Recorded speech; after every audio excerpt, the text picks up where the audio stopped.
Himsagar Alfonso ফজলি যেমন আছে, ফ্রুটি মাজা স্লাইস তেমনও তো আছে। আজ তো আম থেকে আমের রস বের করেই ছাড়বো। হ্যালো স্টুডেন্টস, তো আবার একটি ইন্টারেস্টিং টপিকস নিয়ে হাজির তোমাদের হিরক স্যার। আর তোমরা আছো এখন HM ক্লাসরুমে। আসছি আজকে আমও খাওয়া হবে, আমের রসও খাওয়া হবে, সবই হবে। তো চলো, তার আগে তৃতীয় গতিসূত্র আলোচনার আগে আমরা একটা মোস্ট ইম্পর্টেন্ট টপিকস নিয়ে আজকে আলোচনা করব। সেটা হলো বলের ঘাত এবং ঘাত বল, অর্থাৎ ইম্পালস অফ ফোর্স এবং ইম্পালসিভ ফোর্স। তো চলো, বলের ঘাত কাকে বলে আমরা জেনে নিই। বলের ঘাত কাকে বলে? যে কোনো বস্তুর ওপর স্থির মানের বল কিছু সময় ধরে ক্রিয়া করলে তাহলে ওই বল এবং ক্রিয়াকালের গুণফলকে বলা হবে কি না বলের ঘাত বা ইম্পালস অফ ফোর্স। এবং ঘাত বল কাকে বলা হবে না বৃহৎ পরিমাণের কোনো বল যদি খুব অল্প সময় ধরে কোনো বস্তুর ওপর ক্রিয়া করে তাহলে ওই বলকে বলা হবে ঘাত বল বা ইম্পালসিভ ফোর্স। তো চলো আগে আমরা ইম্পালসিভ ফোর্স সম্বন্ধে একটু ডিটেলসে আলোচনা করি। কি ইম্পালসিভ ফোর্স কি বলা হয়েছে না কোনো বস্তুর ওপর স্থির মানের যদি কোনো একটি বল একটা নির্দিষ্ট সময় ধরে ক্রিয়া করে তাহলে ওই বল এবং ক্রিয়াকালের গুণফলকে কি বলা হবে না বলা হবে ইম্পালস অফ ফোর্স বা বলের ঘাত। অর্থাৎ বলের ঘাতকে আমরা যদি যে দ্বারা ডিনোট করি এবং যদি দেখি একটা এফ পরিমাণ বল টি সময় ধরে ক্রিয়া করেছে কোনো বস্তুর ওপর, তাহলে বলের ঘাতকে যদি আমরা যে ধরি, যে ইকুয়ালস টু কী হবে এফ ইন্টু টি। এটা হলো বলের ঘাত। আচ্ছা দেখো, যদি এই বল প্রয়োগ করার সময় এই বল প্রয়োগের ফলে ওই টি সময় পরে যদি বস্তুটির প্রাথমিক বেগ থাকে ইউ এবং টি সময় পরে যদি বস্তুটির বেগ হয় ভি অন্তিম বেগ, তাহলে ধরতে পারি ওই বস্তুতে উদ্ভূত ত্বরণ কত হবে? উদ্ভূত ত্বরণ হবে V minus U by T. এবার চলো আমরা কি দেখলাম বলের ঘাত J equals to F into T. আমরা দ্বিতীয় গতিসূত্রে কি জেনে এসেছি বলো? দ্বিতীয় গতিসূত্র অনুযায়ী দ্বিতীয় সূত্রানুযায়ী কী ছিল? আমরা বলের পরিমাপ পেয়েছিলাম। সেই বলের পরিমাপে কি বলা ছিল? F equals to M into A. Okay, তাহলে আমি যদি এফের পরিবর্তে এম ইন্টু এ এখানে লিখি, এরপর আমরা কি লিখতে পারবো? এম ইন্টু এর পরিবর্তে আমরা কি লিখব? V minus U by T into T. দেখো টি যদি কেটে যায় তাহলে এখানে লিখতে পারি M V minus M into U, অর্থাৎ অন্তিম ভরবেগ বিয়োগ প্রাথমিক ভরবেগ। তাহলে কিসের পরিবর্তন হচ্ছে? ভরবেগের পরিবর্তন। তাহলে দেখো এই বলের ঘাতের ফলে আমরা বলের ঘাতটা কি অ্যাকচুয়ালি পাচ্ছি না ভরবেগের পরিবর্তন। তো চলো এইবার বলের ঘাতের একক মাত্রা সম্বন্ধে আমরা একটু জেনে নিই, তাই তো? একক মাত্রা কি হবে? যদি J equals to F into T হয় তাহলে মাত্রা জের মাত্রা কি হবে? দেখো বলের মাত্রা ইন্টু কার মাত্রা?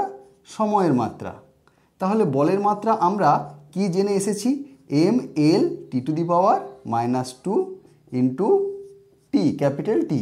ওকে, তাহলে আমরা লিখতে পারি জের মাত্রা কি হচ্ছে? জের মাত্রা হবে M L T to the power minus one. একক কি হবে? দেখো একক কি হবে? আমরা যদি এসআই পদ্ধতিতে নিই, এমকেএস বা এসআই পদ্ধতিতে কি হবে? বলের একক কি? নিউটন। সময়ের একক সেকেন্ড বা নিউটন সেকেন্ড। সেই একই ক্ষেত্রে তাহলে বলো সিজিএস পদ্ধতিতে কি হবে? একক। সিজিএস পদ্ধতিতে কি হয়? বলের একক ডাইন ইন্টু সেকেন্ড, সময়ের একক। তাহলে সিজিএস পদ্ধতিতে হবে ডাইন সেকেন্ড। এবং এফপিএস পদ্ধতিতে বলের একক কি হয়? পাউন্ডাল। পাউন্ডাল, ওকে। তাহলে পাউন্ডাল সেকেন্ড, বা লিখতে পারি পাউন্ডাল সেকেন্ড। ওকে, তাহলে তোমরা বুঝতে পারলে যে দেখো আমরা তাহলে ভরবেগটা কি জিস্ট দেখে নিই, যে বল ইন্টু সময়, অর্থাৎ একটা সময় ধরে যদি কোনো পরিমাণ বল ক্রিয়া করা হয় তাহলে বল এবং ক্রিয়াকালের গুণফলকে বলা হবে কি? বলের ঘাত বা ইম্পালস অফ ফোর্স। এই বলের ঘাতের তাহলে মাত্রা কি হবে না ml (10⁻⁻1), একক কি হবে? বলের মাত্রা ইন্টু সময়, বলের একক ইন্টু সময়ের একক, তাহলে হবে এসআই পদ্ধতিতে নিউটন সেকেন্ড, সিজিএস পদ্ধতিতে ডাইন সেকেন্ড এবং এপিএস পদ্ধতিতে পাউন্ডাল সেকেন্ড। এবং এই ইম্পালস অফ ফোর্স বা বলের ঘাত কি না বস্তুর ওপর বল প্রয়োগের ফলে বস্তুর যে ভরবেগের পরিবর্তন হয়েছে সেই ভরবেগের পরিবর্তনই হলো ওই বলের ঘাত। এরপর আসছি ঘাত বল, অর্থাৎ ইম্পালসিভ ফোর্স। ইম্পালসিভ ফোর্স কাকে বলে? আমরা ডেফিনেশনটা এর আগেই আলোচনা করেছি, যে কোনো বৃহৎ পরিমাণ বল যদি খুব অল্প সময় ধরে কোনো বস্তুর ওপর ক্রিয়া করে তাহলে সেই বলকে বলা হবে কি না ইম্পালসিভ ফোর্স বা ঘাত বল। তো কি কি আমরা কয়েকটা উদাহরণ দেখে নিই। ধরো ফুটবল খেলা হচ্ছে, তো ফুটবল খেলার সময় যখন ফুটবলে কি করা হয় তাহলে ওই ফুটবল এবং পায়ের মধ্যে সংযোগ যে সময়টা সেই সময়টা খুবই অল্প, ওকে, খুবই অল্প, কিন্তু বলের ওপর পা দিয়ে যে আঘাত করা হয় সেই আঘাতের পরিমাণটা কিন্তু খুব বেশি, অর্থাৎ একটা বৃহৎ পরিমাণ বল সেখানে ক্রিয়া করছে। ক্রিকেট খেলার সময় যখন ব্যাটে বলে সংযোগ হয়, অর্থাৎ যখন বোলার বল করার পর ব্যাটসম্যান যখন ব্যাট দিয়ে বলটাকে আঘাত করে তাহলে তখন সেই ব্যাট এবং বলের মধ্যে যে সংযোগ, যে টাইমিং, সেই সংস্পর্শ সময়, সেই সংযোগ সময়টা কি হয় খুব অল্প, কিন্তু ব্যাট দ্বারা বলে যে বলের ওপর যে আঘাত করা হয় সেই পরিমাণ বল কিন্তু অনেক বেশি। এরপর আসছি হাতুড়ি দিয়ে যখন পেরেক পোতা হয়, অর্থাৎ যখন আমরা পেরেকের ওপর হাতুড়ি মারছি একটা বেশি পরিমাণ বল আমরা সেই পেরেকের ওপর দিচ্ছি, কিন্তু পেরেক এবং হাতুড়ির মধ্যে যে সংযোগ সময় সেই সংযোগ সময়টা কিন্তু খুব কম, কিন্তু বলটা অনেক বেশি। এরপর আসছি ধরো এই যেসব তার আছে, যেসব বাদ্যযন্ত্রে গিটার, সেতার, তানপুরা, বীণা, একতারা, দোতারা, এগুলোতে কি হচ্ছে আমরা যখন এই তারগুলোতে আঘাত করা হচ্ছে তাহলে দেখো সেই তারে যখন আঘাত করা হচ্ছে সেই টাইমিংটা কিন্তু খুব শর্ট, কিন্তু সেই তারে বলের যে পরিমাণটা সেটা বেশি।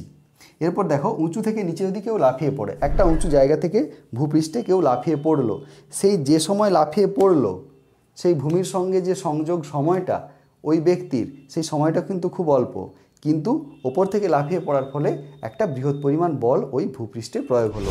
তাহলে আমরা দেখলাম যে খুব অল্প সময়ের জন্য যখন একটা বৃহৎ পরিমাণ বল ক্রিয়া করছে কোনো বস্তুর ওপর সেই বলটাকে তখন কি বলা হচ্ছে ঘাত বল বা ইম্পালসিভ ফোর্স। তো চলো আমরা বলের ঘাত সম্বন্ধে জানলাম, ঘাত বল সম্বন্ধে জানলাম, এবার কি আমরা এই ঘাত বল এবং বলের ঘাতের যে বেসিক কিছু ডিফারেন্স সেই ডিফারেন্সগুলো একটু আমরা আলোচনা করে নিই। প্রথম পয়েন্টে কি বলা হয়েছে? ঘাত বল একটা বৃহৎ মানের ক্ষণস্থায়ী বল, সেটা আমরা ডেফিনেশনে আলোচনা করেছি। এবং বলের ঘাত কি না বলের মান ও ক্রিয়াকালের গুণফল। তো চলো সেকেন্ডলি কারণ এবং ফলাফল, অর্থাৎ এই ঘাত বল হলো ঘাত সৃষ্টিকারী বল, অর্থাৎ একে যদি আমরা কারণ বা কজ ধরি তার ফলাফল কিন্তু বলের ঘাত, ওকে। 3 নম্বর পয়েন্ট দেখো মাত্রা, আমরা বলের ঘাতের মাত্রা বের করেছি ml (10⁻⁻1) এবং ঘাত বলের মাত্রা কি দেখো ml (10⁻²), এটা কিসের মাত্রা? বলের মাত্রা। তাহলে ঘাত বল কি হলো? একটা বল, ওকে। বস্তুতে ত্বরণ সৃষ্টি হয় কি এই ঘাত বলের প্রভাবে। ঘাত বল কি একটা বৃহৎ পরিমাণের বল, তো তার ফলে কি হচ্ছে বস্তুতে ত্বরণের সৃষ্টি হয়, এবং আমরা ক্যালকুলেশন করে দেখিয়েছি যে বলের ঘাতের প্রভাবে কি হয় বস্তুর ভরবেগের পরিবর্তন ঘটে। তো আমরা পেয়েছিলাম তো P = কি mv - mu, এটা পেয়েছিলাম তো, সরি P নয়, J = mv - mu, এটা পেয়েছিলাম আমরা, ওকে। তো দেখো এবার এই যে F = ma, এই যে আমরা দ্বিতীয় গতিসূত্র থেকে যে ইকুয়েশনটা পেয়েছি সেই ইকুয়েশন কিন্তু বলের ঘাত মেনে চলবে, কিন্তু এই ঘাত বলের ক্ষেত্রে এই সমীকরণ সম্ভব নয়। তো চলো এইবার আসা যাক আমের পর্বে। তো তাই না, এতক্ষণ ওয়েট করেছিলে কখন হবে কখন হবে। তো দেখো আম আর আমের রস আমরা আজকে আলাদা করব কিভাবে, তো দেখে নেওয়া যাক। তো দেখো এত কিছু বোঝানোর পরেও অনেকেই বলেন যে স্যার ঘাত বলটা বুঝতে পারছি না, বলের ঘাতটা বুঝতে পারছি না, কোনটা বল নয় একটু বুঝিয়ে বলুন স্যার। তো তার জন্য এমন একটা ট্রিক্স আজকে তোমাদের শেখাবো, জীবনে কোনো দিন ভুলবে না যে ঘাত বল কী এবং বলের ঘাত কী। তো চলো দেখা যাক। আমরা ঘাত বল বা ইম্পালসিভ ফোর্স, ওর নিচে কি লিখলাম, রসালো আম, এবং বলের ঘাত বা ইম্পালস অফ ফোর্স তার নিচে লিখলাম আমের রস। ইম্পালস অফ ফোর্স আর আমের রসের ইংরেজি কি, জুস অফ ম্যাঙ্গো, এবং রসালো আমের ইংরেজি কি, জুসি ম্যাঙ্গো আমরা লিখতে পারি। এবার দেখো যদি এই রসালো আম এবং আমের রসের সঙ্গে তুলনা করা হয়, এখানে আমকে আর আমের প্রোডাক্টকে, দেখো এটা হলো একটা আম, তাই তো, আর এটা কি আম, এটা আম নয়, এটা হলো আমের প্রোডাক্ট, তাই তো, প্রোডাক্ট অফ ম্যাঙ্গো। তো এখানেও দেখো এটা কি, এটা হলো একটা পিওর বল, আর এটা কি, এটা বলের প্রোডাক্ট, তাই তো। দেখো এটা বলের প্রোডাক্ট আর এটা বল। তাহলে দেখো যদি রসালো আম জুসি ম্যাঙ্গো এটা যদি আম হয়, তাহলে ইম্পালসিভ ফোর্স এটা একটা ফোর্স, এটা একটা ফোর্স। আর এটা অফ ম্যাঙ্গো অর্থাৎ আমের রস যদি এটা প্রোডাক্ট হয়, অফ ম্যাঙ্গো অর্থাৎ ম্যাঙ্গোর প্রোডাক্ট, তাহলে অফ ফোর্স হলে কিসের প্রোডাক্ট হবে, ফোর্সের product. So this is not force, this is a product of force. Okay, তাহলে দেখো আমরা বুঝলাম ঘাত বল একটি বল যেহেতু ইম্পালসিভ ফোর্স, আর বলের ঘাত অর্থাৎ বলের একটা প্রোডাক্ট, তাই তো, ইম্পালস অফ ফোর্স। তো সেভাবেই মোটামুটি তোমরা বুঝতে পারলে যে বলের ঘাত কী এবং ঘাত বল কি, কোনটা বল নয়। তো একটা যদি বল হয় তো তোমরা বুঝতেই পারছো, আরেকটা হবে বল ইন্টু ক্রিয়াকালের গুণফল। তো বল কোনটা না ঘাত বল, এজন্যই ঘাত বলের মাত্রা এসেছিল ml (t⁻²) এবং বলের ঘাতের মাত্রা কি আসবে, ml (t⁻−1). তো আশা করি তোমরা আজকের ক্লাসটা বুঝতে পেরেছো। যদি নতুন এসে থাকো চ্যানেলটা সাবস্ক্রাইব করে নোটিফিকেশান অন করে নাও। এভাবে ইন্টারেস্টিং টপিকসগুলো আলোচনা করা হবে আগামী দিনে। তো ফিরে আসছি নিউটনের তৃতীয় গতিসূত্র নিয়ে, পরের ক্লাসে আলোচনা হবে। সবাই সুস্থ থেকো, ভালো থেকো।